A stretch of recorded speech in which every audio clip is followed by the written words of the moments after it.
Salve, salve, rapaziada! Ligada no Decifra Futebol. Eu sou o Guilherme Naziazene, analista de desempenho profissional, e hoje estou aqui mais uma vez para o melhor quadro desse canal, né? Quadro preferido, o quadro de análise tática. E hoje vamos falar mais uma vez dele, do Fluminense, o tricolor. Consegue mais uma vez uma classificação histórica nesse Mundial de Clubes, repetindo a dose daquilo que fez contra a Inter de Milão. O Fluminense nas quartas de final dessa vez elimina o Al Hilal e curiosamente, né, o time que eles eliminaram na fase passada era um time comandado antes pelo Simone Inzaghi, né? O Simone Inzaghi basicamente montou aquele time, aqueles jogadores, né? E aquela ideia de jogar foi estabelecida pelo Simone Inzaghi e agora ele está no Al Hilal. Então, a gente vê algumas similaridades entre os times, né? Inter de Milão e Al Hilal, né? Até por essa congruência de ideias, né? Mas é, só para adiantar, cara, eu acho que essa partida já foi mais difícil que a partida contra a Inter, pelo que o jogo se mostrou, não pela qualidade dos times em si. Então eu vou deixar aqui no card para vocês a análise tática que eu fiz do jogo entre Fluminense e Inter de Milão, se vocês tiverem curiosidade, porque tem muita coisa que aconteceu lá que eu vou trazer para esse vídeo. Então, sem mais delongas, tá aí na tela para vocês. Fluminense contra o Hilal, Renato Gaúcho contra Simone Inzaghi. Você já vê o Renato ali tranquilo, na praia, na dele, enquanto o Inzaghi tá ali maluco, né, gritando com alguém, provavelmente. Então, vamos começar essa análise e a respeito e da mesma maneira que ocorreu na análise contra a Inter e nas análises prévias, eu vou tentar contar uma historinha do jogo aqui para vocês, vou trazer algumas imagens, né, não posso usar vídeos, mas vou trazer umas imagens para tentar explicar esses aspectos táticos para você. Então vamos começar pelo início, como o Fluminense se defendeu. E aí, a gente já começa com uma mudança naquilo que foi feito no jogo contra a Inter de Milão, porque o Fluminense ele marcava naquele 3-5-2, né? 3-4-1-2, né? Porque você tinha um Nonato ali que se desprendia mais dos dois volantes para fazer uma pressão mais alta. Só que nesse jogo você já tem a mudança aqui, você já percebe que são os três zagueiros. Você tem aqui o Samuel Xavier nessa imagem um pouco mais baixo, só que ele tinha liberdade para subir para marcar o ala. Então você tem os três zagueiros, sempre com uma sobra defensiva. Isso aqui é algo que a gente vai entrar mais para frente. Mas aqui, ó, 3 contra 2. Então, se você tem superioridade aqui, você vai ter inferioridade aqui na frente. Mas até chegar lá, vamos falar aqui dos dois alas. Então, alas contra alas, Fuentes e Samuel. No meio, o Bernal batia de frente com o Milinkovic-Savic, enquanto o Martinelli com o Nasser Aldossário. E aí a grande questão dessa saída de bola do Fluminense, a grande sacada, era justamente essa linha de três que tinha um papel duplo. Além de pressionar os três zagueiros do Al Hilal, o Fluminense também buscava fechar o passe nesse primeiro volante, que era o Mohamed Cano. Inclusive, muito bom jogador, hein? Fez uma partida interessante, talvez tenha sido o melhor do Al Hilal nessa partida. E o Fluminense, o grande objetivo, né, era que, ó, a bola tá com o Bono, era fechar esse passe por dentro aqui, ó, você vê que ele tá livre, né, em tese, o Cano, mas a linha de passe até chegar nele é muito difícil e é um passe muito arriscado se o Bono tenta fazer uma conexão direta aqui, né, muito arriscado. Então, o objetivo do Fluminense era justamente atrair o time do Al Hilal para o lado. E o que acontecia quando essa bola entrava do lado? Justamente era isso, o gatilho da pressão para formar encaixes. Então, o que acontecia? O jogador que pressionava aqui centralizado, que era o Cano, ele tem que se deslocar para fazer essa marcação no Cano. E aqui você tem os encaixes mantidos, só que só que com um pouco de mais agressividade, digamos assim. Ó. Você vê que o Nonato ele estava mais aqui, né?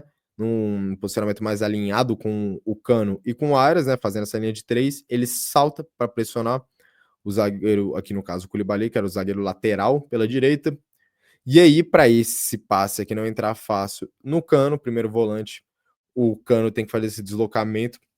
E aí já vai o primeiro detalhe que eu queria abordar sobre essa marcação do Fluminense, que foi uma adaptação feita durante o jogo pelo Renato, que ocorreu no jogo contra a Inter também, que era justamente o Nonato fazer o papel do centroavante ali, do camisa 9, na hora de marcar. E por que isso era tão importante? Eu vou até voltar aqui para vocês perceberem isso. Ó, reparem como o Cano, ó, a distância dele pro Mohamed Cano, né, curiosamente os 2 com o mesmo nome, é grande, né, porque o Cano não tem essa mesma proatividade na defesa que o Nonato, que tá fazendo um mundial espetacular, cara. Assim, e o Nonato, ele tem um impacto no jogo que vai além das estatísticas, né, você não vê necessariamente esse impacto dele se traduzir em gols, assistências, passes decisivos, números, roubadas de bola, só que é um cara que tem um preenchimento de espaço, uma proatividade para marcar, para nunca deixar a bola descoberta ou o seu marcador livre, que é muito importante para o Fluminense. Então você já repara, ó, como o comportamento aqui já é diferente, ó. Vou até voltar para vocês verem. A bola entrou na lateral, olha a distância do Cano pro Mohamed Cano, né? Ele, assim, por mais que essa bola aqui esteja marcada essa linha de passe, e é justamente porque o Nonato vai lá e pressiona o Koulibaly, ele não tem essa linha de passe tão limpa, mas você vê que o jogador está livre.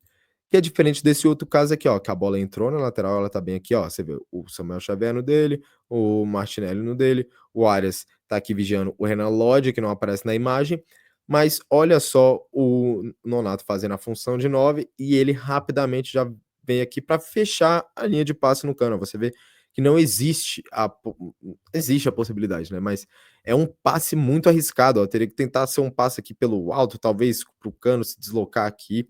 Então, era um passe arriscado. E essa era a grande sacada do Fluminense, né? Que mesmo em inferioridade conseguia evitar que o Al Hilal saísse jogando por dentro. E um outro detalhe muito interessante disso, e voltando naquilo que eu falei do início de ter a sobra defensiva, era essa situação aqui que o Fluminense gerava, bem parecida com o que aconteceu contra a Inter. 3 jogadores na primeira linha de marcação contra 2 atacantes do Al Hilal. Geralmente era o Freitas que encaixava mais no Malcom, o Ignacio no Marcos Leonardo, né? Apesar do Marcos Leonardo ficar mais centralizado, você via que o Ignacio ele ficava mais fechadinho aqui, que era justamente para criar aquela situação que nós já tínhamos falado antes, de isolar o Thiago Silva para ele ser esse zagueiro da sobra, ou seja, os dois zagueiros laterais mais agressivos para fazer o combate, para fazer perseguições mais longas, e o Thiago Silva, que é um cara inteligentíssimo, né? Um dos melhores zagueiros da geração, para fazer esse trabalho de cobertura que eu acho muito interessante. É muito inteligente você usar o Thiago Silva dessa maneira, porque ele não precisa ficar. Ele é um cara de quase 40 anos, né? Então, se é que não tem 40 anos. Então, você exigir que ele vá lá em cima para pressionar um atacante que desça para receber a bola e depois tenha que voltar para cobrir o espaço que ele mesmo abriu, é um pouco demais. Pedir um pouco demais do Thiago Silva nessa idade, mas o que ele pode te entregar é inteligência, posicionamento, antecipação, leitura de jogo, tudo isso. Então, aqui, mais uma vez, a sobra. E aí, só para entender mais uma vez a importância da sobra, era justamente porque o Fluminense ele tentava atrair essa bola para o lado para encaixar a marcação, evitar esse passe no meio e forçar a bola longa. E a partir dessa bola longa que entra mais uma vez uma excelente atuação dos zagueiros do Fluminense. Nesse jogo eu destacaria principalmente o Ignacio, cara, mais uma partidaça dele, partidaça, partidaça. É, se eu não me engano, foram 9 cortes, venceu 50% dos duelos pelo chão, pelo alto ele foi perfeito, então grande partida do Ignacio, mais uma vez tendo que toda hora se colocar nesses duelos individuais e indo muito bem nesses duelos. Então vamos seguir aqui. Ah, bem aqui, né, só para deixar claro para vocês, né, as estatísticas, 9 cortes, 3 chutes defendidos, 1 interceptação, 3 roubadas de bola, sofreu 2 dribles, mas muitas vezes por se colocar nessas situações. Olha lá, 50% dos duelos ganhos, 4 de 8, duelos pelo alto, perfeito, o Ignacio, 4 de 4. Então, grande partida dele e grande mata-mata, né, ele vira titular a parte do jogo contra o Mamelodi, e desde lá não sai do time e inclusive provavelmente vai jogar o próximo jogo, já que o Freitas está suspenso. Então, vamos dar sequência aqui para mais um tópico defensivo desse time do Fluminense, que é justamente a reação pós-perda. E isso é que eu destacaria mais uma mudança de comportamento do Fluminense, né, cara, em relação ao jogo contra a Inter de Milão.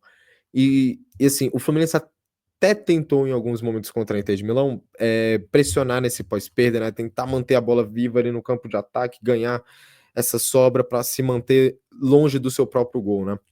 E nesse jogo eu senti o Fluminense muito, muito mais ativo nesse pós-perda, ainda mais, né. E você já percebe aqui, ó, esse lance aqui é um lançamento do Bernal que ele tenta fazer para o Fuentes, e aí o Cancelo, ele tá com a bola bem aqui, ó, ele corta a bola de cabeça, a bola vai cair aqui para ele dominar, mas percebam a reação dos jogadores do Fluminense, ó.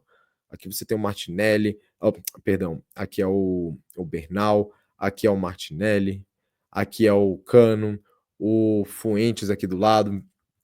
E aí qual que é a reação? Você já vê o corpo todo deles todos orientado para correr aqui nesse espaço que é onde a bola vai estar. E você já repara que nessa segunda imagem, eu vou até dar um zoomzinho aqui para vocês verem melhor. Olha aqui essa situação que o Fluminense consegue criar, ó. 1, 2, 3, 4, 5 jogadores em volta da bola. A bola tá aqui com o Cancelo, perdão.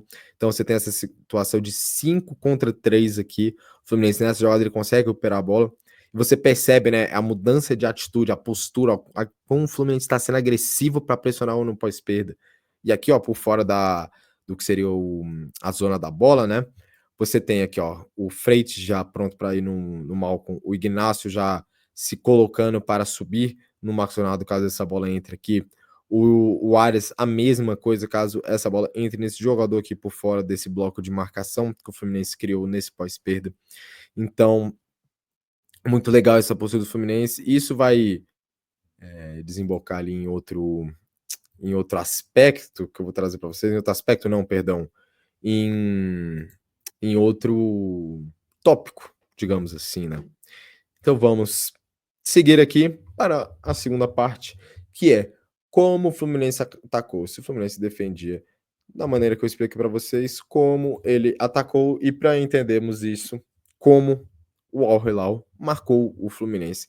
Na saída de bola, basicamente 5-3-2, 5-2, né, porque em alguns momentos os alas subiam para pressionar os alas do Fluminense, mas o objetivo do Al Hilal era o quê? Fechar o meio de campo, e você já repara aqui, ó, 2 jogadores contra 3, então o Fluminense tem superioridade nessa saída, só que o meio de campo todo congestionado aqui, ó, você da mesma maneira que o Fluminense tinha essa sobra defensiva, você tem aqui, ó, o 3 zagueiros contra 2 atacantes do Fluminense, e no meio de campo bem encaixadinho aqui, ó, Milinkovic, Savic no Nonato, o Cano ele não parte de um posicionamento encaixado, mas vocês vão entender uma movimentação bem legal que tinha. E aqui do lado era o Nasser Al-Dossari contra o Martinelli. E aí, como funcionava essa marcação do Al Hilal?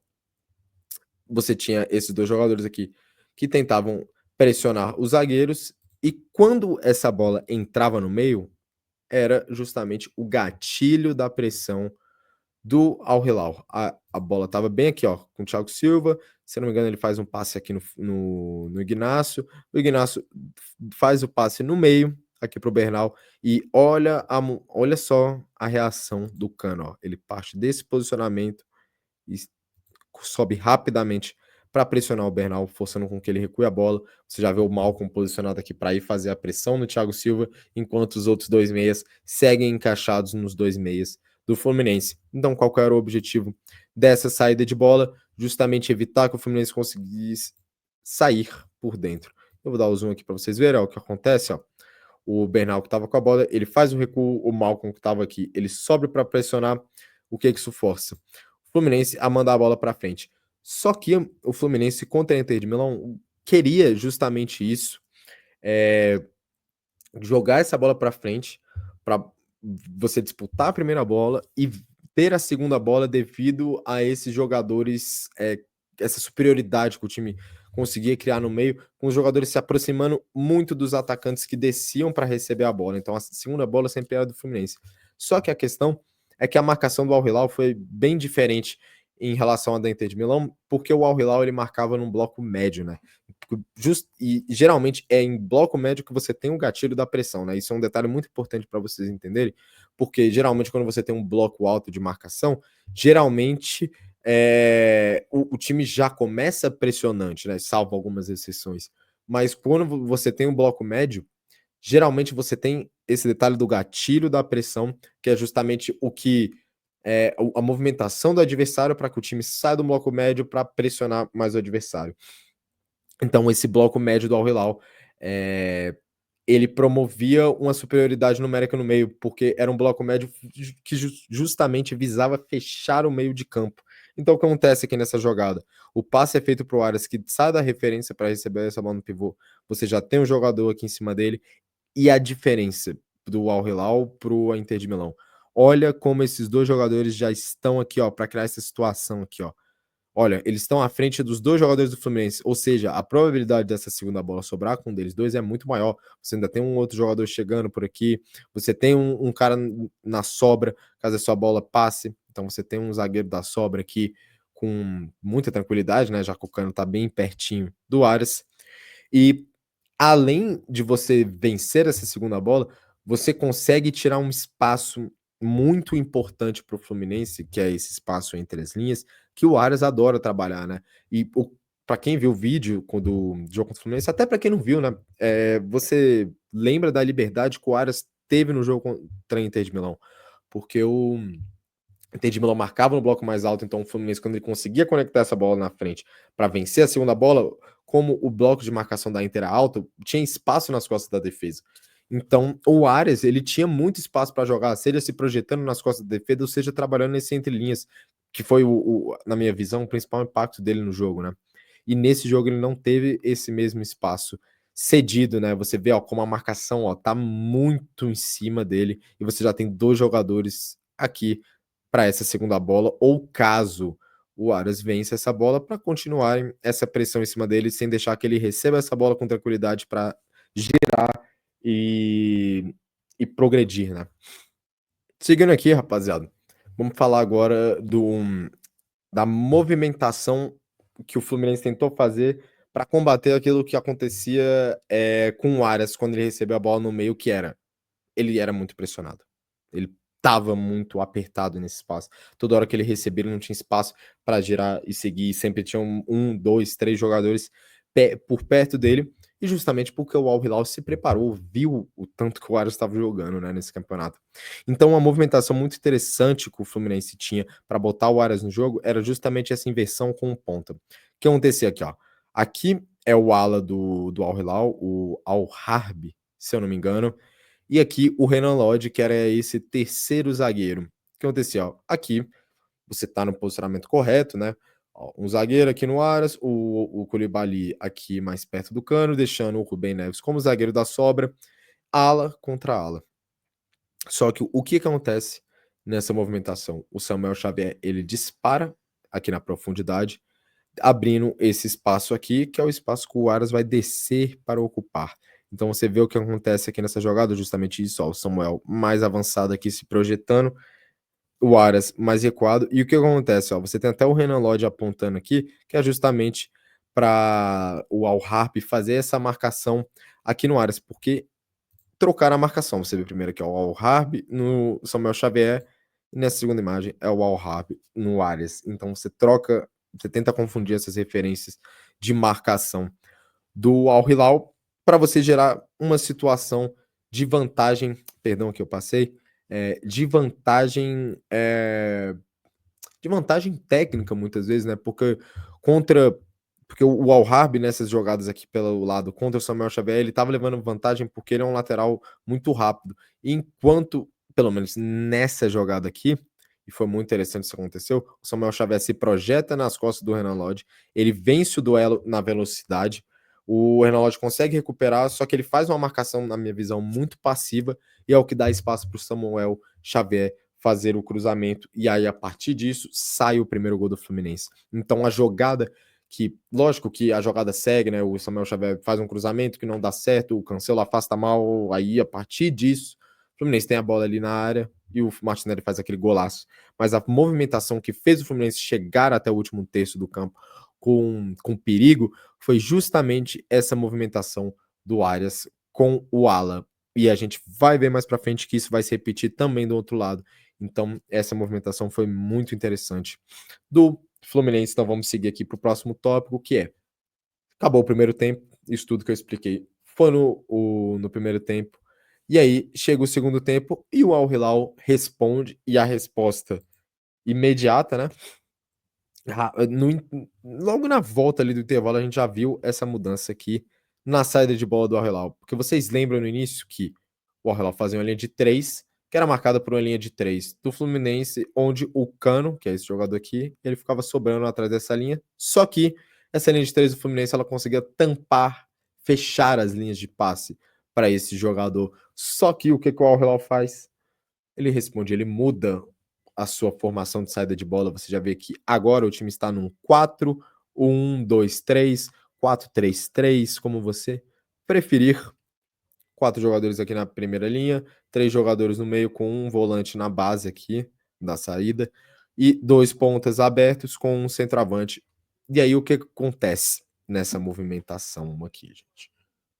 Você gera uma dúvida na marcação do Fluminense, porque agora você não tem mais aquela linha de 3.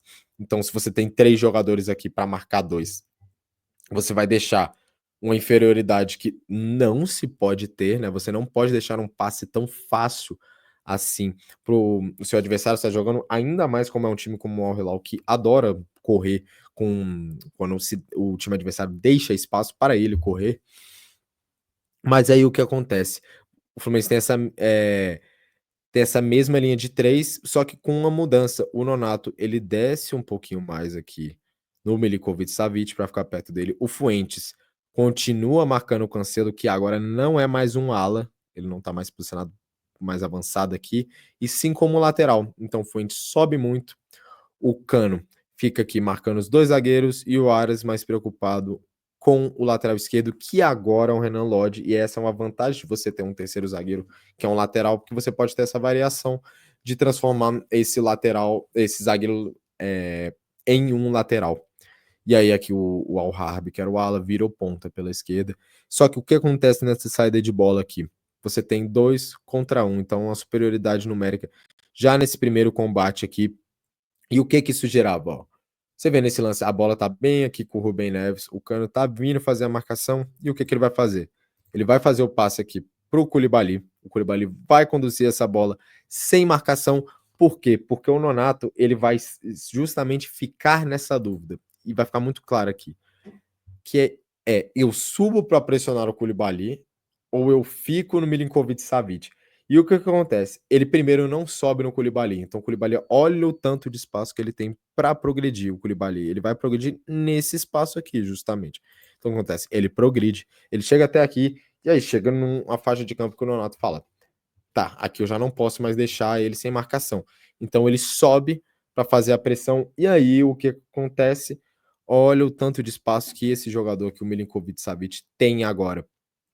E aí, justamente fazendo essa dobra aqui, 2 contra um jogador aqui, porque o Fuentes, ele sobe para marcar o Cancelo, que antes era um ala, mas agora já é um lateral, então ele fica um pouco mais recuado, e o Freitas tem que subir mais, Freitas não, perdão, Fuentes, enquanto o Freitas, que é o zagueiro pela esquerda, ele marca quase como um lateral, só que ele fica nessa sobrecarga aqui. E o Fluminense não quer que o Thiago Silva suba para fazer essa marcação aqui, individualizando os duelos, porque a ideia é justamente você ter sobra na última linha. E o que acontece? Esse jogador aqui, Milinkovic-Savic, ou o próprio Cano em algumas situações, eles tinham muito espaço para jogar nesse início de segundo tempo.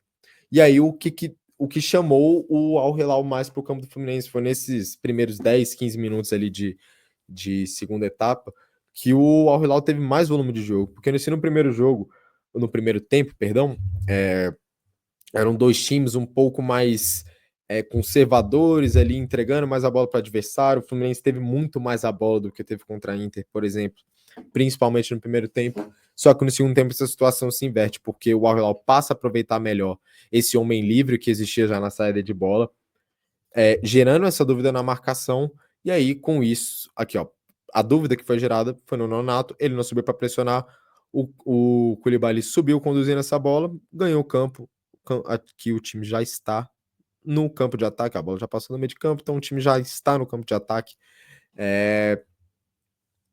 E você pode gerar várias situações a partir disso. Nesse caso aqui, ele faz o passe no Marcos Leonardo, e aí você abre um leque de opções, porque o Marcos Leonardo, às vezes ele escora essa bola, essa aqui no Milinkovic-Savic, o Freitas tem que subir, e aí o Malcolm fica livre aqui.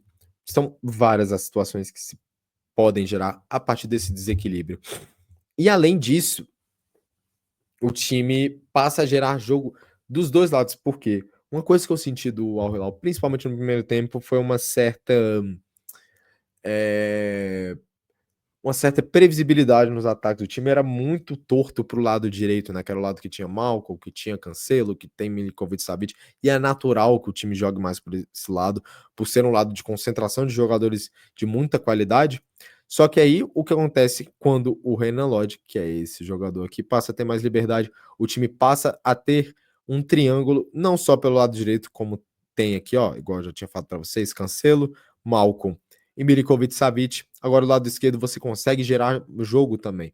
Aqui, com a bola, se eu não me engano, é o Aldoussari, né? O Nasser Aldoussari. Aqui mais aberto, o Al-Harbi, que é o ala. E aqui, ó, se projetando já à frente, o Renan Lodge, que não é mais um zagueiro, e sim um lateral no segundo tempo. Então o time consegue gerar jogo pelos lados, porque era justamente o que o Fluminense cedia a eles, né? Fechava a saída pelo meio, abria os lados e o time conseguia ocupar esses lados do campo para gerar jogo, ter posses mais longos e manter a bola mais longe do seu campo. Só que aí eu queria até puxar para outro tópico, que é nesses jogos grandes, cara, nesses duelos de altíssimo nível, e nesses jogos assim, mata-mata, jogo único principalmente, você tem um componente dos detalhes, né? Dos pequenos detalhes, né? Porque, como eu expliquei para vocês, o Al Hilal ele volta melhor para o segundo tempo. O Al Hilal ele enxerga, o Simone Inzaghi entende o jogo da maneira certa para explorar a superioridade que o time tinha mais claramente ali no jogo, que era justamente esse homem livre no meio. O time consegue acionar mais isso, a partir disso consegue ocupar o campo de ataque, fez o gol, começou a criar situações de gol, só que o futebol nesse nível ele não te permite cometer erros. E quem é, aqui ó, justamente ó, cirúrgico, essa é a palavra. Quem é mais cirúrgico ganha o jogo, cara, porque muitas vezes você tem diversos duelos dessa maneira, que tem um time muito melhor que o outro, e aí o adversário em uma chance vai lá e faz o gol. E aí aqui ó, eu queria começar com a construção do segundo gol, que é justamente aquilo que eu falei da dobradinha ali do Arias com o Ala, essa troca de posição, que foi o que possibilitou, o que iniciou a jogada do segundo gol. E aqui eu vou mostrar para vocês, olha o que acontece. A bola estava aqui com o Freitas. Você já vê, olha a mudança de posicionamento aqui, o Fuentes vindo por dentro e o Arias aqui pelo lado, justamente para quê? Para ele receber numa zona fora de pressão, porque quando ele recebia pelo meio do campo, ele não tinha espaço para jogar, ele não tinha folga. Você tinha 2, 3 jogadores, como eu tinha falado para vocês, não conseguia girar para ir para frente. Então, qual que é uma solução? Receber bem aberto, porque aqui é uma zona fora de pressão. E o que acontece? Essa bola entra aqui, você já vê o Arias com a bola bem aqui embaixo, e aí é uma diferença dos dois lados do campo, que eu acho que o Fluminense até demorou muito para aproveitar, que é essa velocidade do Fuentes pela esquerda, né? Que é a grande característica dele, essa chegada à linha de fundo, é um jogador de muita velocidade, de passada larga, um jogador de força física. E no primeiro tempo você tinha muitas vezes o Fuentes dando essa opção dessa ruptura ali pelo lado esquerdo e pouco acionado. E eu gostei que o Arias, principalmente no segundo tempo, ele começa a cair mais pelo lado esquerdo. E aí essa dobradinha eu acho que com o Fuentes faz mais sentido, até porque o Fuentes foi colocado nesse jogo justamente por conta disso. Ele é um lateral que apoia muito mais do que o René, que é muito mais forte no ataque. O René tem uma característica muito mais defensiva em relação ao Fuentes. Então, o que acontece é que essa bola chega no Arias, o Fuentes já faz esse movimento de ruptura aqui em direção à linha de fundo para ganhar as costas do Cancelo, e ele tem essa vantagem porque o Cancelo é um lateral muito técnico, só que na defesa eu acho que ele deixa a desejar. E em quesito velocidade, ele tem menos do que o Fuentes na minha visão, então inteligente essa tentativa do Fuentes de fazer essa ruptura nas costas de um jogador que em tese não vai ganhar a maioria desses duelos físicos com ele. Ele recebe a bola aqui com espaço, aí ele não faz o cruzamento, ele prefere voltar a bola. E olha essa situação aqui que o Fluminense gera, cara. 4 jogadores contra 3 aqui. Lógico que você tem 2 aqui por fora desse bloco que podem se desmarcar, mas olha aqui, você tem a possibilidade, ó, caso esse jogador às vezes saia aqui para igualar, você tem um passe de segurança aqui embaixo no Samuel Xavier, e olha só quem tá aqui, olha o Hércules livre do, do outro lado. Então, essa movimentação, mais uma vez, para colocar o Arias no jogo, para ele receber fora de pressão e a partir disso ele criar situações, é o que inicia o segundo gol do Fluminense. Aí essa bola vai chegar aqui, o Hércules, se eu não me engano, ele volta no Arias, o Arias faz o passe no Lima, que perde a bola, que é justamente esse lance aqui. E aí, mais uma coisa que eu tinha abordado com vocês no início, que é justamente a reação pós-perda do Fluminense, a agressividade que o Fluminense teve para pressionar depois de roubar a bola. Você tem aqui o Koulibaly com a bola atrás, ele vai fazer esse passe no Marcos Leonardo e olha quem tá aqui pronto para fazer essa pressão em cima justamente do Marcos Leonardo. A bola entra nele aqui e o Hércules faz esse deslocamento, ó, olha de onde ele sai para vir roubar a bola do Marcos Leonardo aqui. Ele rouba a bola, tenta o chute, é bloqueado. Samuel Xavier vence a dividida e o Hércules aparece na área para fazer o gol. Então, o que possibilitou esse segundo gol? A movimentação do Arias para receber fora de pressão, mais esse desmarque aqui do Fuentes, que faz o time ganhar campo, ter a bola no campo de ataque, jogar o Al-Hilal um pouquinho para trás, mesmo com o time perdendo a bola depois, reação para pressionar, para recuperar essa bola, proatividade do Hércules aqui, entrega desses jogadores. Então, mais uma vez, o Fluminense mostrando que não se pode dar mole com eles, porque é um time que está sendo muito cirúrgico nesse Mundial. E tem mostrado isso, tem mostrado muita atenção e muita frieza nesses momentos. Então, além de toda essa parte estratégica e técnica, que é o que eu tento trazer aqui, não se pode ignorar o aspecto psicológico, né, cara? A confiança que esses caras estão tendo para jogar e olhando adversários que são muito mais fortes, assim, tanto financeiramente como midiaticamente, né? Por mais que quando começa o jogo, isso pouco importa, né? O Fluminense olha para esses adversários e não olha de cabeça baixa. O Fluminense olha de cima a baixo, o Fluminense encara eles, o Fluminense não tem medo de fazer o seu jogo. Então, parabéns mais uma vez ao Fluminense. Essa foi a análise de hoje. Espero que vocês tenham gostado, rapaziada. Espero voltar aqui para fazer mais uma análise do Fluminense, mais uma vez retratando a vitória deles, né? Espero que vençam o Chelsea aí, né? Para representar o Brasil nessa final. Então, parabéns ao Fluminense, ao Renato Gaúcho. E esse foi o vídeo, rapaziada. Se vocês gostaram, deixa o like de vocês. Se vocês não gostaram, também pode deixar o dislike. O que importa é deixar a sua interação.